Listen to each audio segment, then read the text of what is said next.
J'ai donc un paramètre panoramique qui me permet de décider si mon son est plus à gauche, plus à droite ou au milieu, auquel on ajoute un paramètre d'ouverture stéréo qui me permet de mettre le son très proche ou très loin de la tête. Si vous écoutez un morceau, ça va être flagrant, avec un casque notamment. S'ajoute à cela la reverb, qui va donc me permettre de placer mon son dans l'espace qui est devant nous.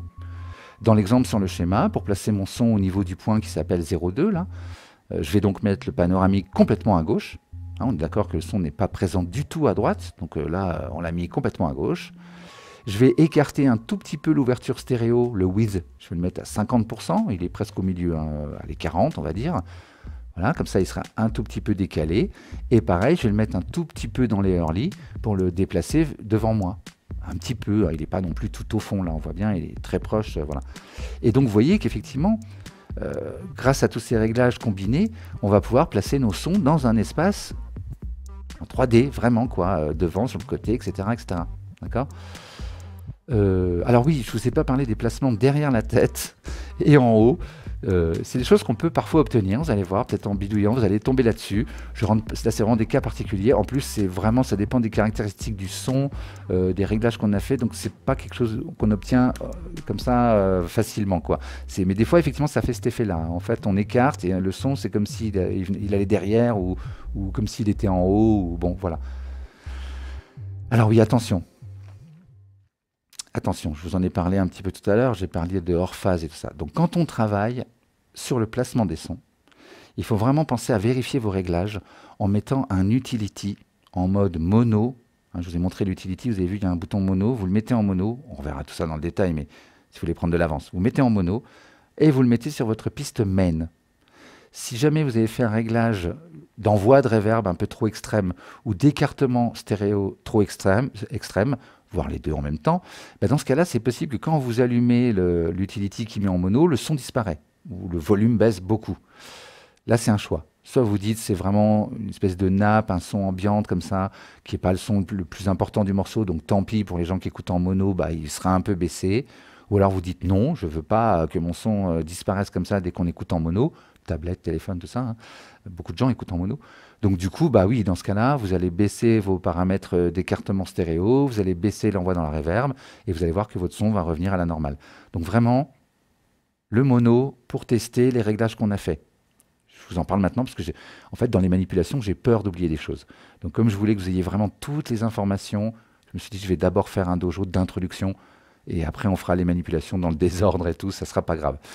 Alors, pour finir, avec cette partie sur la spatialisation, le petit schéma parfait qui permet de bien comprendre, parce que vraiment vous avez un axe horizontal qui est donc le placement dans la stéréo, on est d'accord, hein, mono left right, donc quand c'est en mono c'est dans les mid, et plus ça s'écarte, plus on a écarté la stéréo, le width en question, d'accord.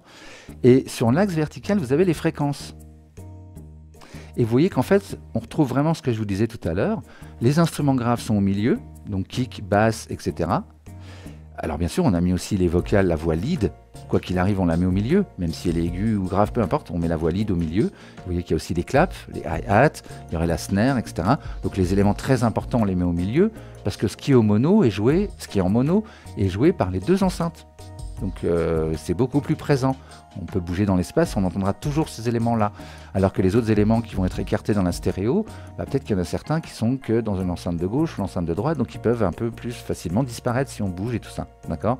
Mais là, vous voyez dans le schéma que plus les instruments sont aigus, plus on les a écartés dans la stéréo. Avec les violons, les strings, les cordes qui sont effectivement très très loin dans la stéréo au bord, quoi. D'accord ? Donc voilà, ça vous permet de visualiser les choses. Donc là, si j'écoute au casque cette musique, j'aurai les vocales, le clap, le hi-hat, le kick, le bass, vraiment au milieu du crâne. Les guitares, j'aurai l'impression qu'elles seront un peu sur les côtés, comme ça. Les leads encore plus sur les côtés et les strings encore plus loin. D'accord ? Super. Et là, on avance bien. Hein. J'espère que je vais pas trop vite. Je vais plus vite que quand j'ai répété. J'avais peur de faire de nouveau un dojo de 3 heures. C'était pas très bien. Dites-moi dans le chat si tout va bien. Voilà, je regarde vraiment pour être sûr que les personnes présentes ont bien compris. Très bien, très bien. Allez, on arrive au bout. Encore un tout petit effort. Vraiment, là, l'histoire de spatialisation, c'est vraiment le plus compliqué, hein. Tout d'un coup, il y a un paramètre dont on n'a jamais entendu parler, qui est le width qui arrive comme ça, et on se dit, mais la panoramique, non? Ben non. Et en fait, je vais même vous dire, on a un peu le temps, je suis un peu en avance, je l'avais enlevé, je pensais ne pas avoir le temps, mais en vrai, ce qui se passe dans la vraie vie, vous avez peut-être déjà entendu parler de binaural, de musique binaurale. Et ben, ça rajoute un troisième paramètre dont j'ai pas parlé, c'est qu'en vrai, quand quelqu'un parle d'un côté de votre tête, vous allez avoir le son qui va arriver un peu plus vite dans une oreille et un petit peu en retard dans l'autre, la distance. Le son, il va toujours à la même vitesse, donc il va aller ici plus rapidement, et pour atteindre notre oreille, il y a un peu plus de trajet, donc il va mettre un peu plus de temps. Et en vrai, ça, notre cerveau est capable vraiment de l'analyser, et c'est ça qui donne l'effet réaliste quand on fait des pièces de théâtre radiophoniques.